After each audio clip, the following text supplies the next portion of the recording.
وہ جہلم کا رافضی مرزا ان صحابہ کے بارے میں زبان درازی کرتا ہے. انشاءاللہ ہم رمضان میں نماز روزہ اور تراویحوں میں مصروف تھے, اس کا صحیح تعاقب نہیں ہو سکا. اگر عید تک یہ بدبخت لعین گرفتار نہ ہوا تو عید کے بعد پاکستان کے اندر ایک ایسی تحریک برپا ہوگی کہ آئی جی آفس کے سامنے دھرنا دیا جائے گا جب تک اس ملعون کو گرفتار نہیں کر لیا جاتا. سب شامل ہوں گے, ہاتھ اٹھا کر بل.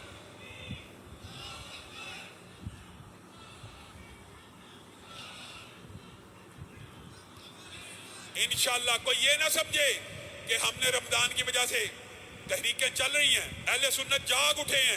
صحابہ کے اوپر تبرہ کرنے کی کسی کو اجازت اس وطن کے اندر نہیں دی جا سکتی. مجھے بتائیے, ہم روکتے ہیں اللہ کے لیے گستاخی نہ کرو, ہم فرقہ واریت بلاتے ہیں. کیسا بدبخت آدمی ہے, وہ کہتا ہے یہ فرقہ واریت بلاتے ہیں. میں کہتا ہوں اللہ کے لیے آپ صحابہ کی گستاخی نہ کریں, یہ فرقہ واریت ہے. فرقہ واریت یہ ہے کہ صحابہ کے بارے میں بکواس کرنا, مسلکوں کو گالیاں دینا, مولویوں کو کتا کہنا.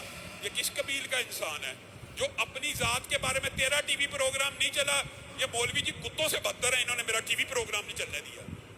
اپنی تیری ذات کی بات آئی تو اتنا سینسٹیو اور حساس ہے, اور تو کہتا ہے یہ صحابہ کے بارے میں حساس نہ ہو. طلحہ, زبیر, امی عائشہ, سیدنا امیر معاویہ کے بارے میں بکواس کرتے ہوئے کہتا ہے یہ گروہ جہنم کی طرف بلانے والا تھا.